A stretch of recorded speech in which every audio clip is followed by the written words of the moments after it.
Assalamualaikum warahmatullahi wabarakatuh. Hai sahabat lover, berjumpa lagi di Mahabbah Official. Pada kesempatan ini kita akan membahas perbedaan Islam dan Yahudi.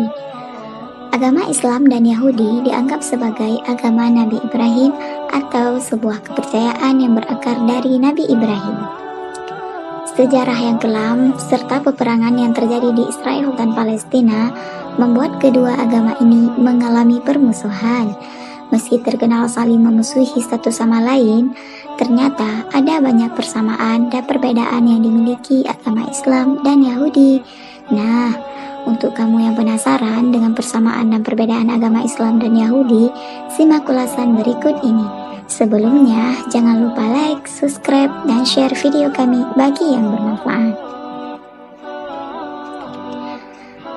Perbedaan agama Islam dan Yahudi. 1. Menyembah satu Tuhan. Islam dan Yahudi dipandang sebagai agama monoteisme atau agama yang hanya menyembah satu Tuhan. Tidak ada yang lain yang disembah kecuali Tuhan yang satu tersebut. Kedua agama ini yakin bahwa Tuhan tidak berinkarnasi ke dalam bentuk siapa saja. Hingga kini, orang Yahudi tidak mempunyai nama personal yang pasti untuk Tuhan. Penganut Yahudi juga enggan untuk mengatakan atau menulis nama Tuhan, maka dari itu mereka kerap menulisnya dengan God atau Yahweh, yaitu nama Tuhan untuk tradisi Yahudi. Agama Islam sendiri percaya bahwa umat Yahudi menyembah Tuhan yang sama dengan Tuhan umat Islam, sedangkan umat Yahudi secara umum juga yakin bahwa Muslim juga menyembah Tuhan yang sama dengan mereka. Kedua, kewajiban khitan. Pria Muslim dan Yahudi diwajibkan untuk melakukan sunat atau khitan, sebab Nabi Ibrahim mengambil perjanjian dengan Tuhan untuk menyunat semua keturunan dan pengikutnya yang berjenis kelamin laki-laki. Alkitab Ibrani memerintahkan orang-orang Yahudi untuk mengkhitan anak laki-laki mereka pada hari ke-8 dari kehidupan. Bagi umat Muslim, khitan bagi anak laki-laki biasa dilakukan ketika seseorang masih berusia anak-anak, sekitar usia 6-10 tahun. 3. Berdoa pada waktu tertentu. Tentunya berdoa bisa dilaksanakan kapan saja, tetapi kedua agama ini mewajibkan para pemeluknya untuk melakukan ibadah pada waktu yang lebih spesifik dalam satu hari.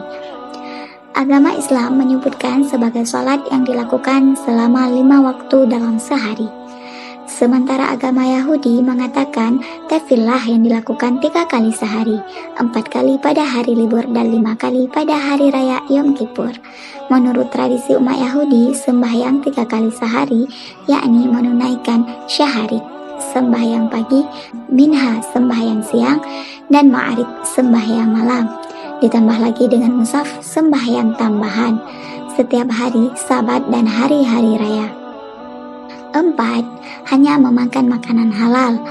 Keduanya memiliki makanan yang hampir mirip, yaitu Islam memakan makanan halal dan Yahudi memakan makanan kosher. Makanan kosher adalah peraturan halal haram dalam agama Yahudi. Dalam bahasa Ibrani, kosher berarti layak.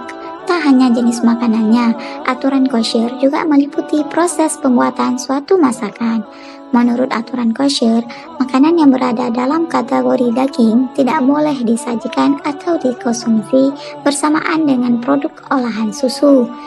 Jika seseorang yang mengikuti aturan kosher mengonsumsi daging, maka perlu menunggu beberapa saat sebelum mengonsumsi produk olahan susu. Durasi ini berbeda-beda dalam rentang waktu 1-6 jam. Tata cara penyembelihan hewan juga sama, yaitu harus disembelih dengan nama Tuhan, diawali dari leher, mengeluarkan seluruh darah dari tubuh. 5. Masjid dan sinagoga.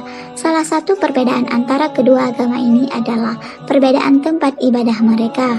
Islam beribadah di masjid dan dianjurkan untuk tidak beribadah di tempat ibadah agama lain.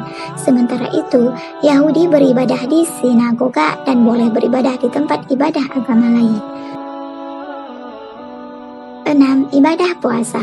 Kedua agama ini juga sama-sama memiliki ibadah puasa yang dilakukan untuk menghapus dosa dan mendapatkan pahala.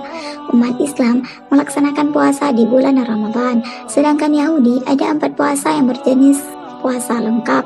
Orang Yahudi berpuasa 2 hari setahun penuh, yaitu puasa yang dimulai dari matahari terbenam sampai gelap pada malam berikutnya. Dan umat Yahudi melaksanakan juga puasa Yom Kippur, atau yang biasa juga dikenal sebagai perdamaian. Ini adalah puasa di hari paling suci dalam tahun Yahudi dan juga pada hari ke-10 dari bulan ke-7. Selama 2 hari jenis puasa itu, orang Yahudi sama sekali tidak makan dan minum.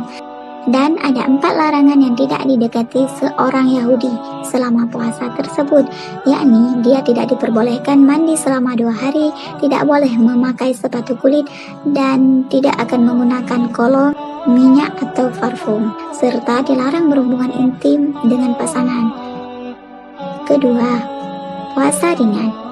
Di sini orang yang berpuasa tidak memaksakan batasan apapun pada hari-hari puasa lengkapnya, melainkan puas dengan puasa sederhana dari subuh hingga malam, tidak minum dan makan. Terdapat puasa 4 hari setiap tahunnya. Ketiga, puasa 4 hari. Puasa 4 hari merupakan perpaduan antara puasa lengkap dan puasa ringan, namun ditujukan bagi umat Yahudi untuk memperingati penghancuran bait suci Yerusalem setiap tahun.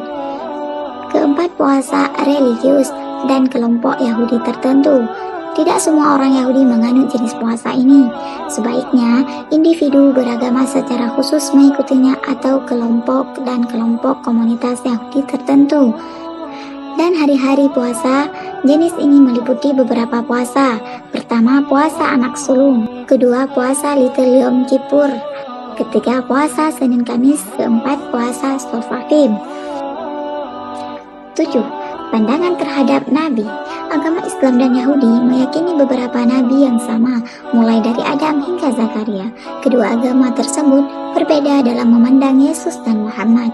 Agama Islam memandang keduanya sebagai Nabi yang terhormat, sementara umat Yahudi memandang keduanya sosok tersebut bukan Nabi, tetapi hanya sebagai pengajar agama saja.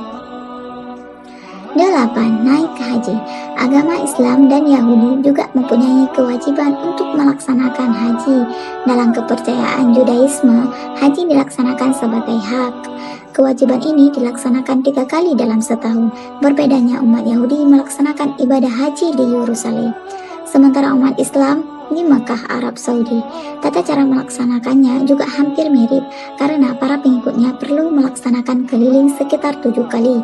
Selain itu, para pelaksanaan haji dan hak juga diberi kewajiban untuk memotong hewan kurban ketika haji atau hak selesai dilaksanakan.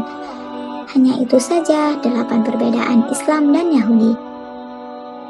Hati-hati bagi kita supaya jangan salah mengikuti. Sekian dan terima kasih bagi sahabat-sahabat semuanya. Sebelumnya jangan lupa like, subscribe, dan share video ini bagi yang bermanfaat. Assalamualaikum warahmatullahi wabarakatuh.